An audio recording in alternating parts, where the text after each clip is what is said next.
233 परळी वैद्यनाथ विधानसभा मतदारसंघाच्या प्रचाराच्या निमित्तानं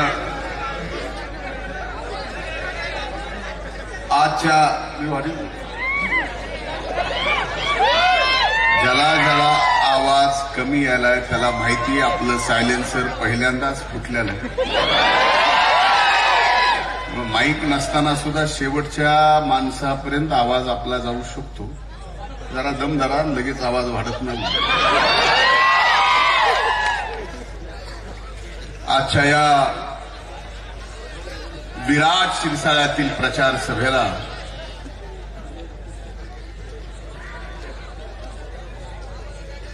आपल्या सर्वांच्या लाडक्या माझ्या भगिनी भारतीय जनता पार्टीच्या राष्ट्रीय चिटणीस पंकजाताई मुंडे, जरा आप नीचे बैठो, पीछे भी लोग हैं. मेरे नौजवान भाइयों, जरा आपका बुड़ नीचे टेकने की कोशिश करें.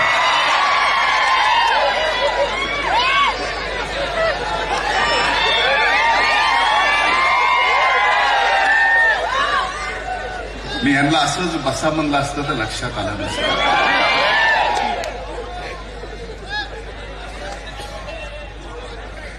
आजच्या या प्रचार सभेला येणार होत्या, उशीर झाला, विमान टेक ऑफ होऊ शकलं नाही.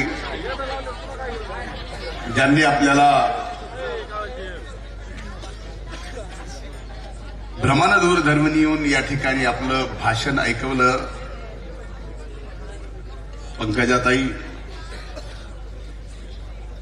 ज्यांनी इथं येऊन माझ्या लहान भगिनी आपल्या दबंग माजी खासदार माझ्यासाठी आशीर्वाद मागायला आल्या, प्रीतमताई, माजी आमदार आदरणीय आरती देशमुख सर, माजी आमदार संजय भाऊजी दोंड, व्यासपीठावर उपस्थित भारतीय जनता पार्टी, राष्ट्रवादी काँग्रेस, शिवसेना, हे तिघं दोघं लुडो खेळेल. कुणाचा कुठं बसून काय खेळ केला. दोडतल्ले साहेब आहेत. व्यासपीठावरच्या महायुतीच्या सर्व सन्माननीय नेत्याची हात जोडून क्षमा मागतो. वेळेच्या अभावी मी आपल्या सर्वांचं या ठिकाणी इच्छा असूनही नाव घेत नाही, त्याबद्दल क्षमा मागतो.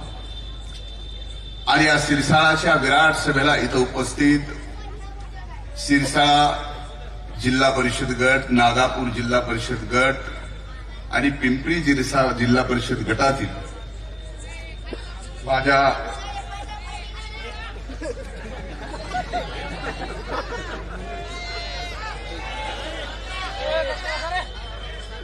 माझ्या इथं उपस्थित माता भगिनी, वडीलधारी मंडळी, मोठ्या उत्साहात असणाऱ्या माझ्या तरुण भावांनो आणि इथं उपस्थित पत्रकार मित्रांनो, ही जी मंडळी उभी आहे, बहुतेक त्यांना लक्षात आलं नाही, त्यांना बुडं नाहीत म्हणून ते खाली बसत.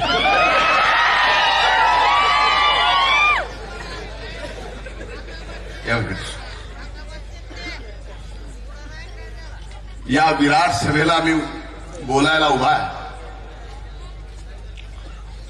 अनेक सभा केल्या, कधीही सभा करताना काही अडचण आली नाही, पण आज सिरसाळ्याला येईपर्यंत भाषण करताना आणि माईक समोर उभा राहताना अशी अडचण आली आहे की एखाद्या बँडवाल्याच्या समोर जे पिपाणी वाजवायले त्याच्या समोर जर हीच म्हणजे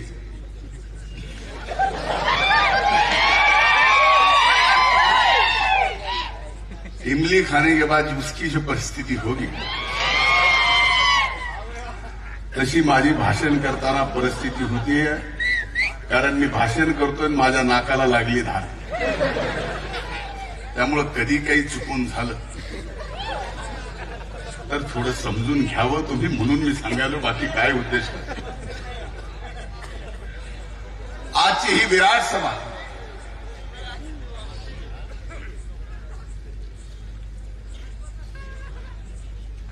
हीच दर्शवते की या विधानसभेच्या निवडणुकीत महायुतीचा उमेदवार म्हणून पुन्हा तुम्ही अभूतपूर्व आशीर्वाद देणार आहात आणि ऐतिहासिक विजय करणार आहात. हेच या आजच्या विराट सभेचं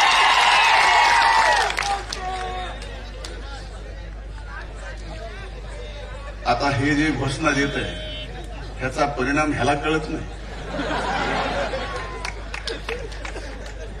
पण जे कोण ऐकत असेल अख्ख्या महाराष्ट्रभर देशभर आपली इच्छा असून नसून सुद्धा या घोषणेतून जर त्यांनी नीट ऐकलं आणि त्यांनीच मला बोललं तर काय परिस्थिती होईल हे बघा.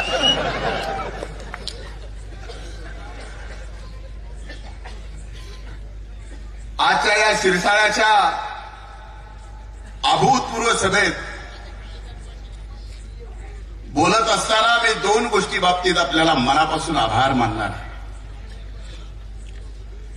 की गेली 5 वर्ष तुम्ही या भागाचा आमदार म्हणून मला आपली सेवा करायची संधी दिली. त्या अगोदरच्या 10 वर्ष पंकजाताईंना तुम्ही या भागाचा आमदार म्हणून सेवा करायची संधी दिली.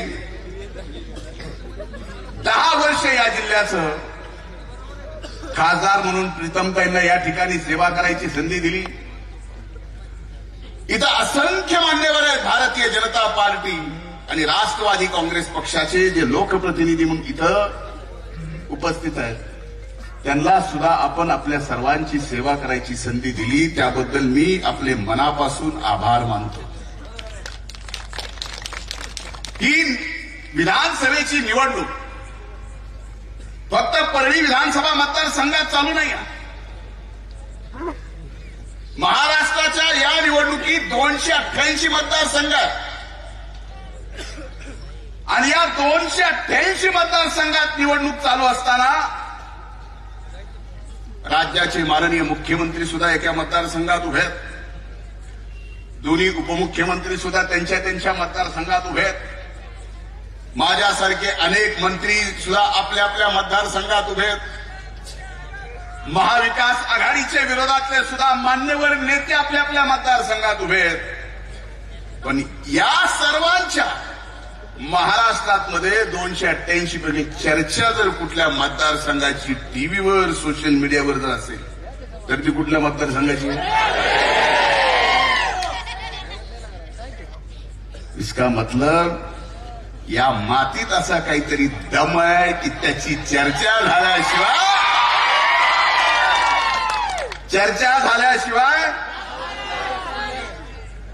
माझ्या अगोदर अनेक मान्यवर ज्यांनी भाषण केली, माझ्या बाबतीत अतिशय, ताईंच्या बाबतीत अतिशय कौतुकानं बोलले आणि बोलत बोलत या निवडणुकीत किती मतानं विजय होणार आहे हे पण सांगितलं. गळ्याच्यान सांगतो, जर भीती कुठल्या गोष्टीची वाटती असल्या आशीर्वादाची. लोकसभेच्या निवडणुकीत 6 महिन्यापूर्वी झालेल्या ताईच्या प्रचाराचा फॉर्म भरताना अनेक मान्यवरांनी सांगितलं ही काय आता निवडणूक आहे का, समोर काय उमेदवार आहे का, एवढ्या लाखानं ताई विजय होणार वगैरे वगैरे. मी उभा राहिलो आणि मी सांगितलं निवडणूक ही कधीच सोपी नसते. आणि त्यावेळेसही सांगितलं होतं निवडणूक सोपी नाही.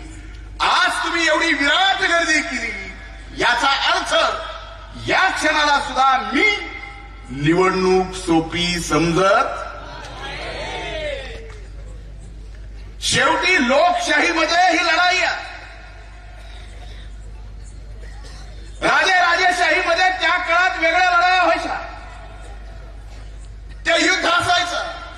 लोकशाहीमध्ये सुद्धा एकमेकाचे विचार, एकमेकाचा लोकशाहीतला पक्ष, त्याचं चिन्ह आणि मायबाप जनतेचं मतदान मिळवणं ही सुद्धा एक लोकशाहीतली लढाई आहे.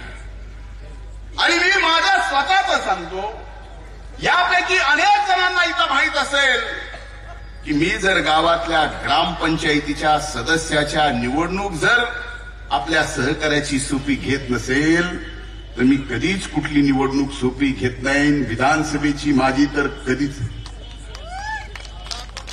याचा अर्थ जरी आपल्याला सगळ्या गोष्टी वाटत असल्या तर माझ्या दृष्टीनं ही निवडणूक निवडून येणं, आमदार होणं याच्या पलीकडे ज्यांनी लोकसभेच्या निवडणुकीपासून तर या निवडणुकीपर्यंत विकासावर न मागता फक्त जात पात आणि धर्माचं राजकारण केलं, त्यांना अतिशय चोख उत्तर द्यायचंय. त्याच्यासाठी ही निवडणूक माझ्या दृष्टीनं फार महत्वाची आहे. इथं आलेला प्रत्येक जाती धर्मातला माणूस, माझा आपल्याला प्रश्न ना आम्हाला स्वर्गीय मुंडे साहेबांनी, स्वर्गीय अण्णांनी, ना मला ना ताईला कधी जात पात धर्म त्याच्या आधारावर राजकारण करायची शिकवण घातली नाही. मी आपल्याला विचार, कधी आम्ही जातीपातीचं धर्माचं राजकारण केलं?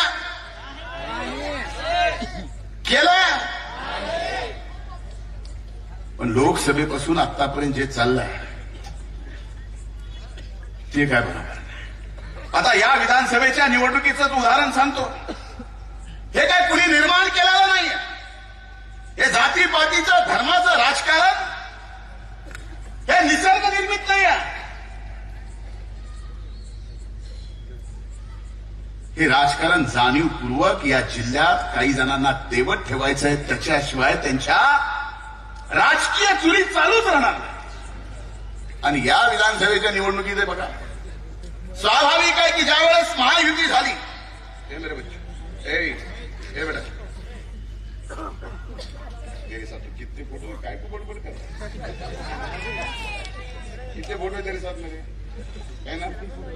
5 शांत. बोलतोय 1 लाखातून येतात निवडून.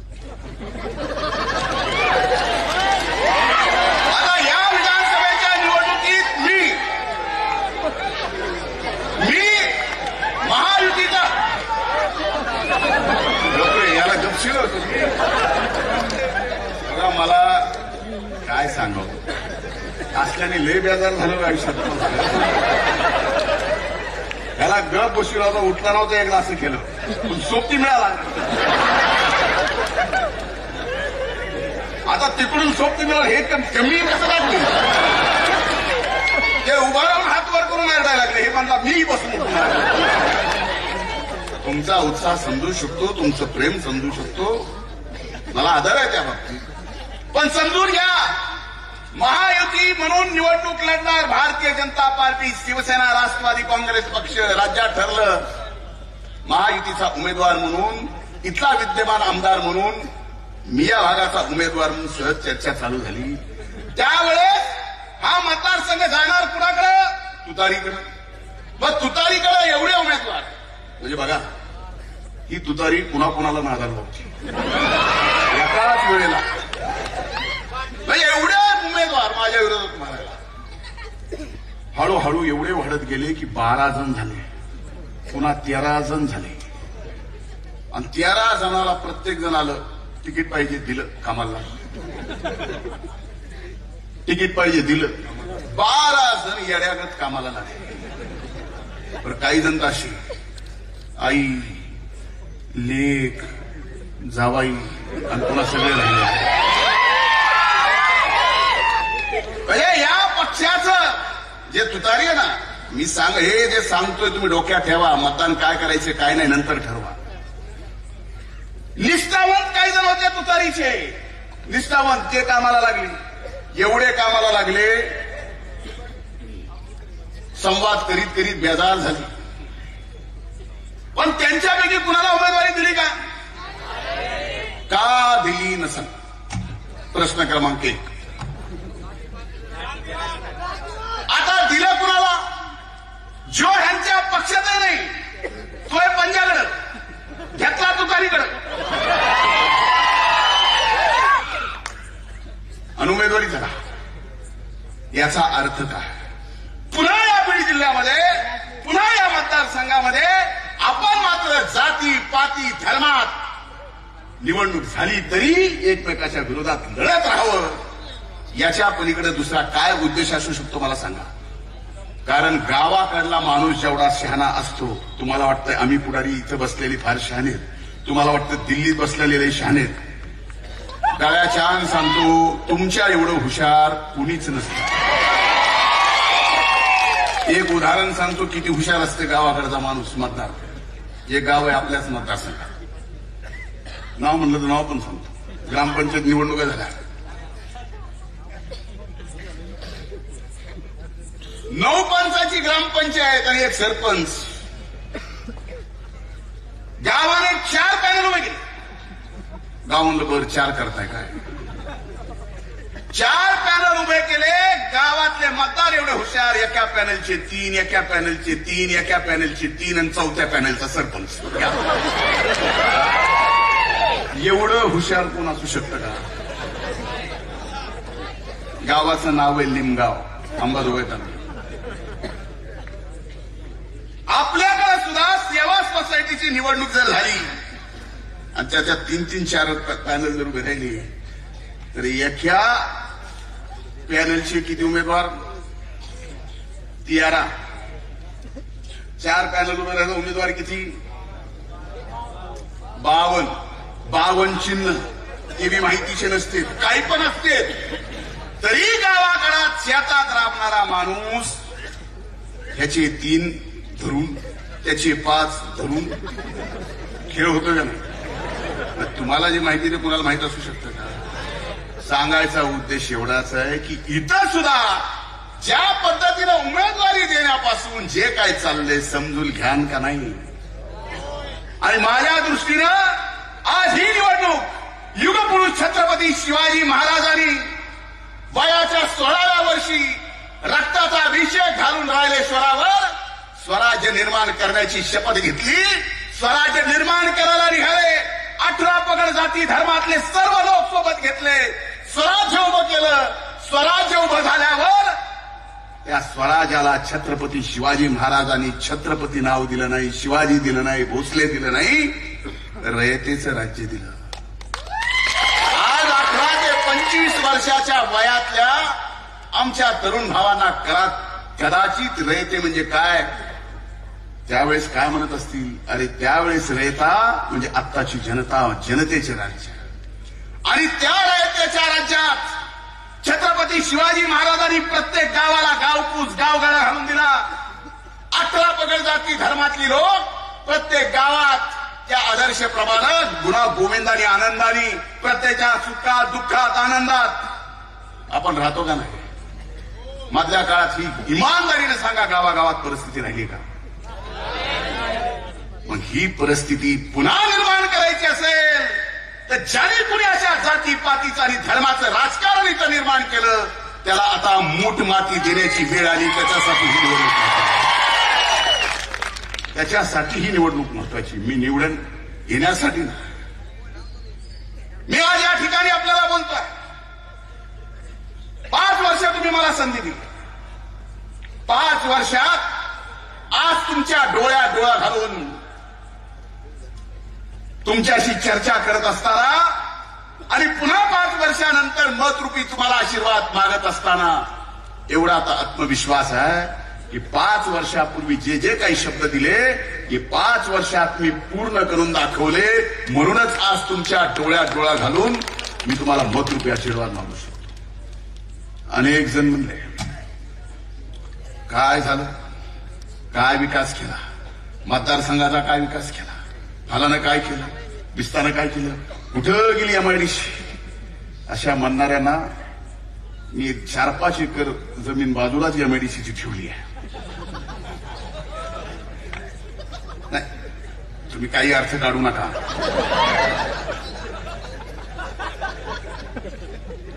78 हेक्टर आज आपल्या या सिरसाळ्यामध्ये एमआयडीसीचं भूसंपादन झालंय. किती जणांना माहिती, हात वर करा, भूसंपादन झालंय. आता ते म्हणते एमआयडीसी लगेच. आता ह्यांचं म्हणणं असं आहे की या मागच्या 5 वर्षात 2.5 वर्ष पूर्णीमध्ये गेले, राहिले 2.5 वर्ष, त्याच्यात 1 वर्ष मी सत्तेत नव्हतो, राहिले 3 वर्ष, त्याच्यात एवढी जमीन भूसंपादन केली. ते म्हणते एमआयडीसी झाली असेल. उद्योग कुठे एका दिवसात उभा राहतो? उद्योग एका दिवसात उभा राहतो, एका वर्षात राहतो. मी आज आपल्याला शब्द देतोय, मी या सिरसाळ्याच्या बाबतीत का म्हणून तुम्हाला अनेक वर्षापासून म्हणतोय की आज जरी सिरसाळा तुम्हाला गाव वाटत असेल तर हा सिरसाळा उद्या येणारं शहर आहे आणि येणाऱ्या काळात भविष्यात परळी आणि सिरसाळा हे महानगर होणार आहे. हे माझं स्वप्न. कुणाला माहित होतं? मी ज्यावेळेस पुण्याला शिकायला होतो त्यावेळेस पुणे हे फक्त जिजाभाऊ महाबळेश्वर हॉटेलच्या पुढे नव्हतं, औंधच्या पुढे, युनिव्हर्सिटीच्या पुढे काही नव्हतं. कुणाला माहित होतं पिंपरी चिंचवड, चाकण ही सगळी परिस्थिती एवढी मोठी होईल? पण नाही. स्वप्न, प्रयत्न, कष्ट, आज ते सगळं एक झालेलं दिसतंय ना. मग आजपासून गेली 5 वर्षापासून कष्ट घेतोय, आज कुठं मूर्त रूपाला आलाय आणि पुढच्या 5 वर्षात हे स्वप्न जर मी पूर्ण करणार असेल, आणि ते स्वप्न कशासाठी? माझ्या पाठीवर हात मारायची म्हणून नाही. जर तुमच्या कृपा आशीर्वादानं, तुमच्या विश्वासामुळं जर आम्हाला राज्याच्या राजकारणामध्ये काम करायची संधी मिळाली असेल तर फक्त आम्ही एकट्याने मोठं होऊन जमणार नाही. या मातीत जन्माला आलो, त्या मातीतल्या माणसाला सुद्धा मोठं करावं लागेल. या उद्देशानं याच्या पलीकडे काय? आज मी तुम्हाला शब्द देतोय. काही जण म्हणले यांनी काय केलं, आज शब्द देतोय. मी काय केलं? मला पांडेजींनी चिठ्ठी आणून दिली. पांडेजी की चिठ्ठी आहे ती ते आहे आणखीन त्यांच्या हातात, चिठ्ठी घेऊनच असते. काय काय केलं सांगा. जो किया नाही बोलते, जो करणे काय वो बोलते. जे केलंय तुम्हाला माहिती आहे, एवढ्यावर सांगायचं असेल तर सांगतो. पण ते तर मी लोकसभेच्या अगोदरही केलं होतं पांडे साहेब. ते केल्याने मतात रूपांतर झालं का? मिळाले का? दुःख ह्याचं आहे. ते जाऊ द्या. म्हणून जे केलंय ते मी सांगणार नाही, पण जे करणार आहे ते सांगतो. आज विश्वासानं सांगतोय, 78 हेक्टर जमीन भूसंपादन झाली. ही आपली सिरसाळ्याची, परळी तालुक्यातली ही एमआयडीसी 1600 एकरची एमआयडीसी होणार आहे. 2 उद्योगासोबत, या देशातल्या उद्योगपतीसोबत माझं 2 लोकांसोबत बोलणं चालू आहे. 2 आंतरराष्ट्रीय कंपनीसोबत बोलणं चालू आहे. आणि त्या बोलण्यामध्ये एक या सिरसाळ्याचा सुपुत्र आहे, जो आम्ही परदेशातल्या एका कंपनीसोबत कोलॅबोरेशन करून या आपल्या एमआयडीसी मध्ये एक एवढा उद्योग मोठा आणतोय.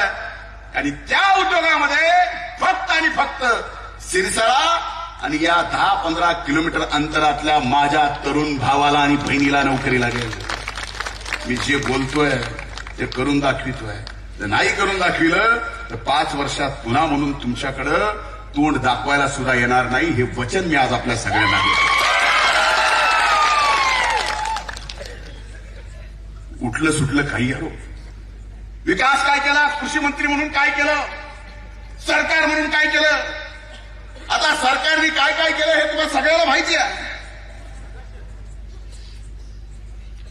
बघा, आजचा दिवस किती महत्वाचा आहे.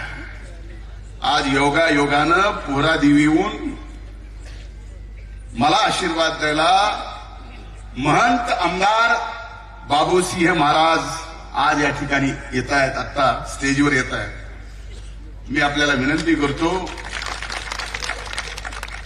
त्यांचंही आपण या ठिकाणी टाळ्याच्या गजरात, ह्या आपल्या टाळ्या वाटत नाही,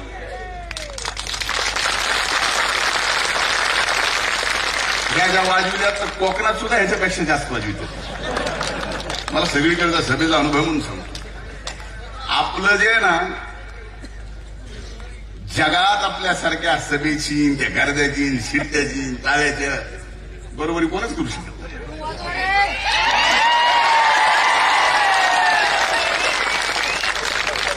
चुकलंय यार माझा तुझ्या बाबतीत गैरसमज नाही, चुकलंय, गैरसमज झाला होता माझा. आज मी आपल्याला सांगतो की जे जे काही केलंय, पाणी पुरवठा असेल, बाकी सगळं असतील, ते तर केलंच आहे. मी शब्द देतोय, ताईंमुळं रेल्वेचं काम प्रगतीपथावर आलं. 1 वर्षाच्या आत मी आपल्याला सांगतोय जबाबदारीपूर्वक रेल्वे स्टेशन सुद्धा सिरसाळ्याचं आपलं 1 वर्षाच्या आत. तुम्हाला लक्षात येत नाही की का?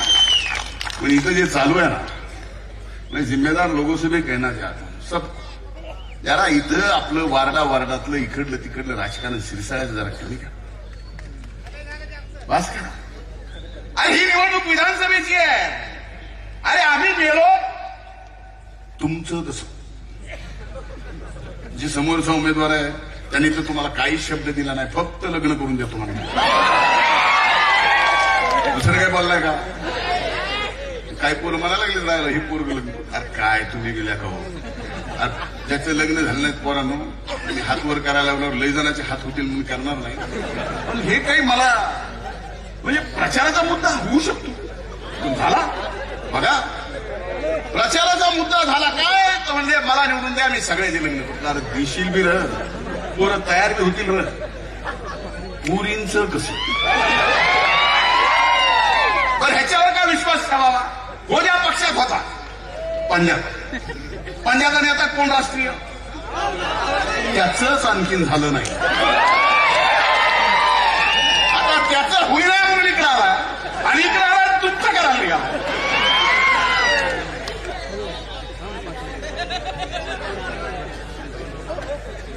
म्हणून माझी आपल्याला या ठिकाणी सगळ्या गोष्टीचा विचार करायचा विनंती. सगळ्या बाजूने विचार करा ना. मला एक सांगा की आपल्या सगळ्या गावागावामध्ये विकास करायला जर धनंजय मुंडे कुठे कमी पडला असेल तर मत द्यायचे का नाही याचा विचार तुम्ही निश्चित करा. तुमच्या सुखात दुःखात अडीनडीला जर मी मदत करायला कुठं कमी पडला असेल तर तुम्ही मतदान द्यायचंय का नाही द्यायचं याचा विचार करा. तुम्हाला डिप्यापासून पोलपासून तार कमी करत द्यायला जर हा धान्यात कमी पडला असेल तर तुम्ही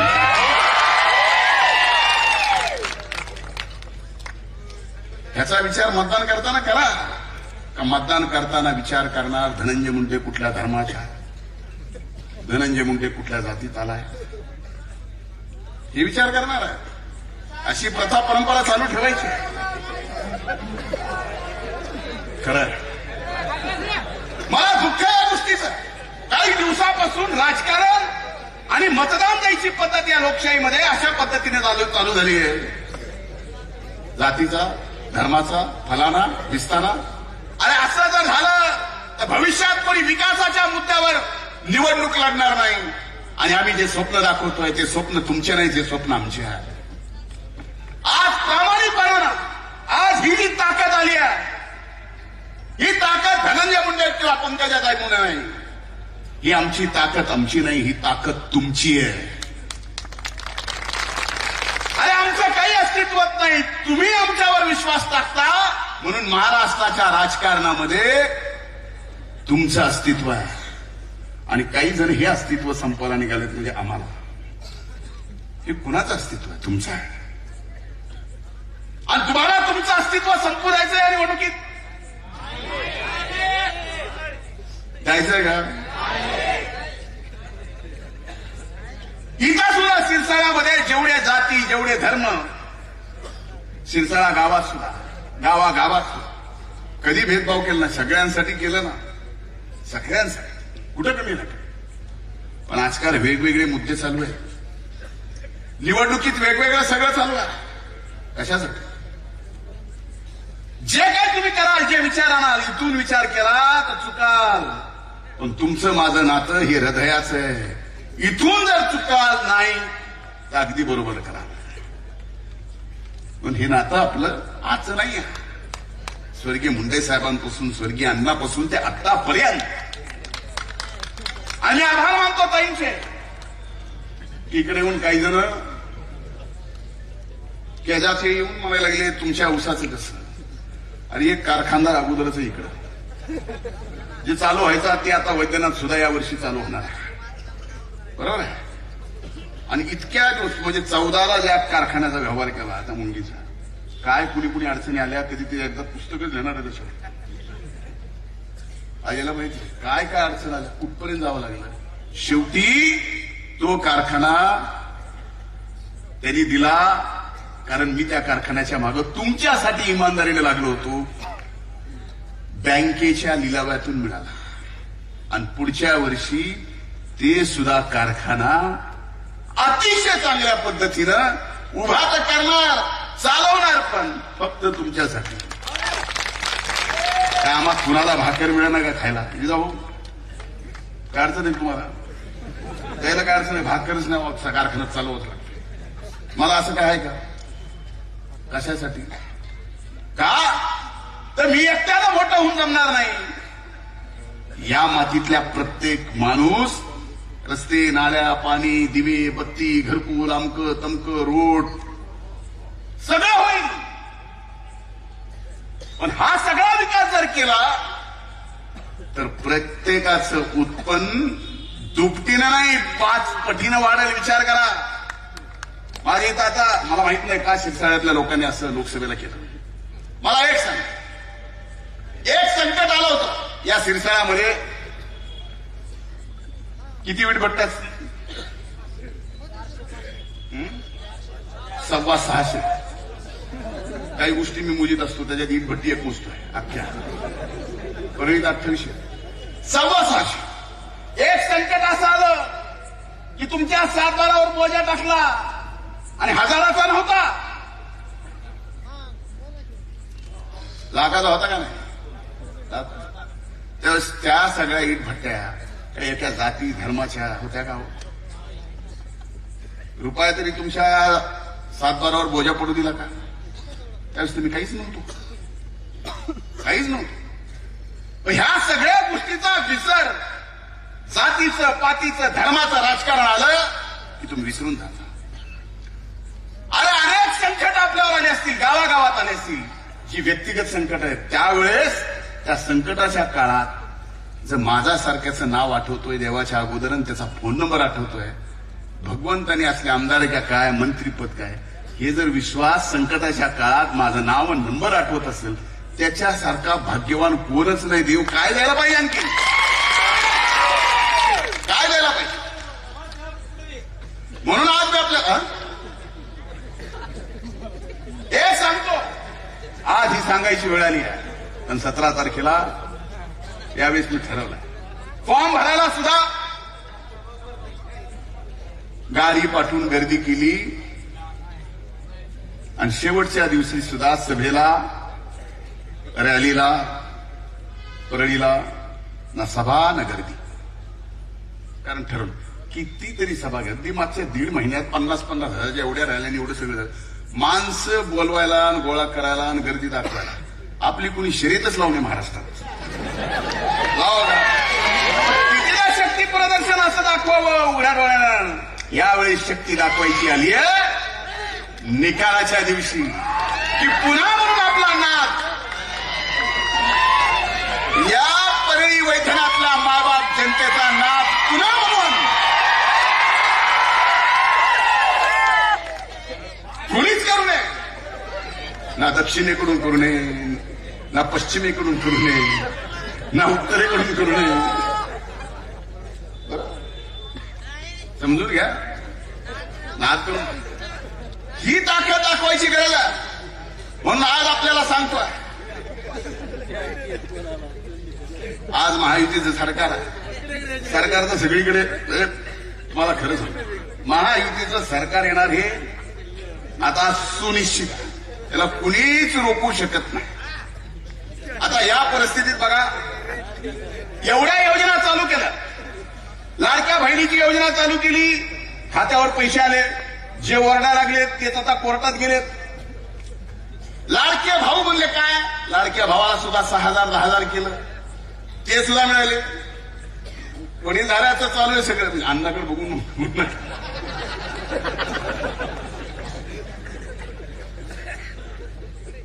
सिनियर सिटीची योजना तिकडे बघून स्वतःकडे बघून केली.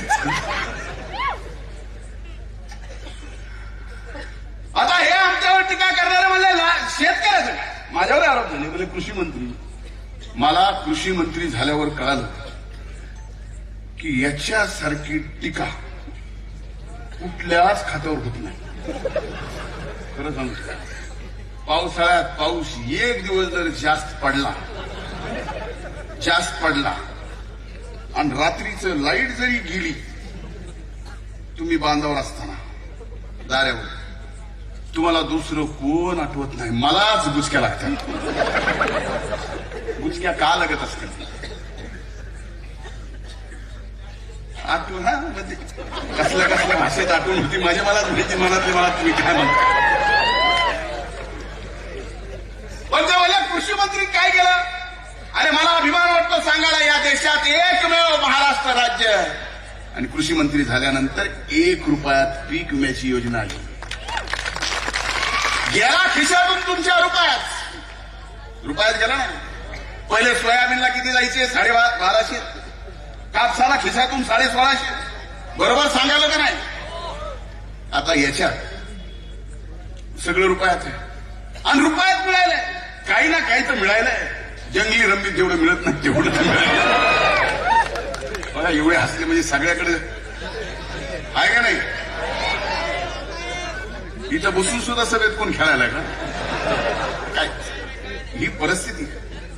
1 रुपयात पीक विमा योजना आणली, ते म्हणजे शेतकऱ्यासाठी काहीच केलं नाही.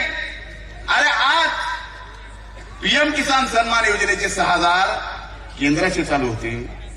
कृषी मंत्री झाल्यानंतर नमो शेतकरी सन्मान योजना 6,000 राज्याचे चालू केले, 6 12 झाले. आता आदरणीय मोदी साहेबांनी सांगितलं म्हणजे ते आता 15,000 करायचे. आता तेवढे राज्याला करावं लागणार. खिशात आले किती, येणार किती आता बघा. पहिले 4-4 हजार येत होते, 2-2 हजाराचे, आता 15,000 होणार आहे. आणि एवढ्यावर नाही, महायुतीचं सरकार येणार आहे, आज शब्द देतोय. आणखी नाही, मी कृषी मंत्री आहे.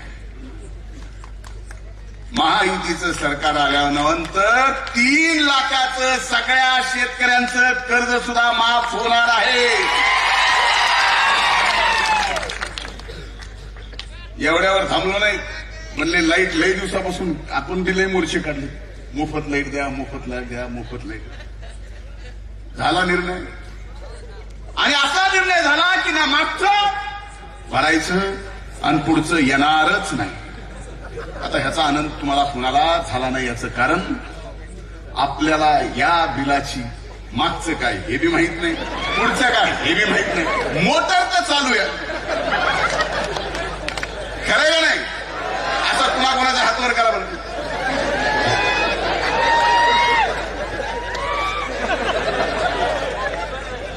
बरं आता कॅमेऱ्यावाल्याने घेतलं ते काय फरक तर पण नाही, काय आपलं मागचं भरायचंय नाही, पुढचं द्यायचंय नाही. आता एवढं, आता किती आणखी लाड करायची शेतकऱ्याची आपण सगळं. म्हणून हात जोडून कळकळीची विनंती आहे, या सिरसाळ्याचा नाही तर सबंध परळी विधानसभा मतदारसंघाचा अभूतपूर्व विकास करण्याची शपथ मी आपल्या सगळ्यांच्या समोर घेतोय. आतापर्यंत केला, इथून पुढच्या काळात आम्ही सगळे मिळून, तुम्ही स्वप्नात सुद्धा पाहिलं नसेल एवढा आमूलाग्र बदल तुमच्या जीवनामध्ये करण्याचा आज या ठिकाणी मी आपल्या सगळ्याच्या समोर वचन देतो. 20 तारखेला मशीनवर 1 नंबरला धनंजय पंडितराव मुंडे घड्याळ, आणि आता जे आहे शेवटचं, किती मिनिट राहिले, सेकंद राहिले असतील, शेवट किती, 40 सेकंदात फक्त शिरसाळकरांनी ऐका, दुसरं कोणीच नाही. इस बार नहीं सुधरेंगे ना भैया, मुझे सुधरना पड़ेगा.